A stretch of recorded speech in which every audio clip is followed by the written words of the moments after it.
We're happy to have Correspondent Danson Cheong to take this story further. Danson, like PM Lee's Fullerton rally yesterday, Mr. Tharman made special mention of the youth to be collectively responsible and how they need to get involved in the community. Now, for young voters like yourself, your friends and some viewers watching right now, what are some issues that this group of voters most care about, and have candidates addressed them? Well, Dylan, I think every election is important, but I think this one has special relevance. You know, we've just come out of this COVID-19, we're still in this COVID-19 period, but we'll come out of this 8-week circuit breaker. You know, it's been, for a lot of us, it's been a very disorienting experience. You know, we're working from home, we're constantly being told that life is not going to go back to normal. You know, you know, the pandemic has also surfaced all sorts of inequalities, you know, and fault lines in our society. You know, unlike you and I, people from maybe lower income backgrounds, you know, might not have the same resources, for example, for their kids to do home-based learning. So it's forced a lot of us to take a very introspective look at how Singapore is developing. And, you know, going into this election, I think these are some of the things that young voters are thinking about, you know, how Singapore can build a more just, fairer and more equitable society. But I think also just as many young voters are thinking about things like jobs, stability, you know, security, what you call bread and butter issues. You know, can their children grow up in a Singapore that you know is prosperous and peaceful like the one today? And you know, the PAP has cast this election as you know, kind of COVID-19 crisis election. You know, they're saying to voters, let us get through this, otherwise, you know, there's no Singapore society for us to even make. And I think SM Tharman, he talked about some of these things just now during his speech.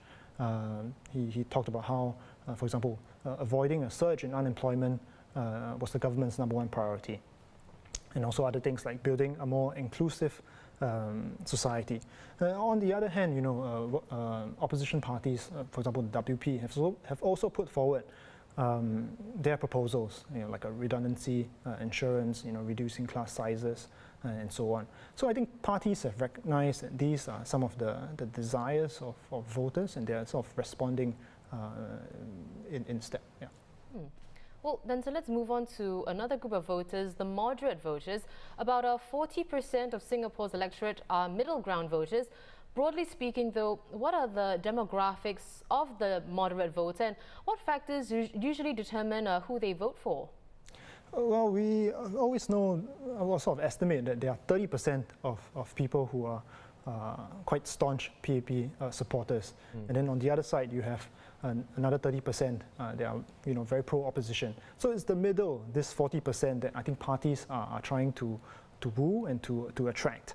In my opinion, I don't think there's a strict demographic, but in my experience of talking to people and all that, I think it tends to be sort of middle-aged and younger. These sort of tend to be people that are educated, or maybe not, you know, educated, you know, well-traveled. They know what's happening in the world, and they want to know what parties can offer them, or what parties can give them. So they might also want a PAP that is, they might want a PAP government, but maybe not super dominant. And they might vote, you know, to vent frustration over certain policies.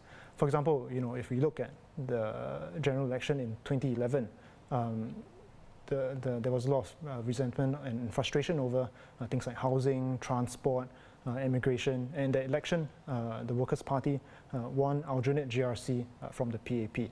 But you know, on the other hand, also these are not voters that vote for the opposition blindly. So they look a lot at the credibility of the party and the quality of the candidates that they field.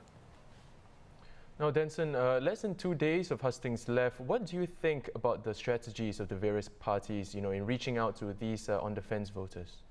Well, in the past few days, we've really seen an effort to sort of reach out to these on-the-fence voters. Right. So yesterday, you know, during the virtual Fullerton rally, PM Lee, you know, he basically pointed to the PAP's track record, and you know, told voters, you know, if you really want a PAP government, please don't send confusing signals and vote for the PAP.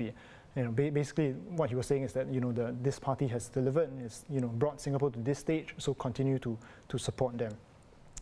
Opposition parties also, I think they've made use of all the different platforms like e-rallies and Instagram and all these things to sell their policies, explain to voters their positions. I think one good thing that's come out of this COVID-19 election is that I think it's given voters a lot of opportunities to consider and think about where different parties stand on different issues and then make a considered choice.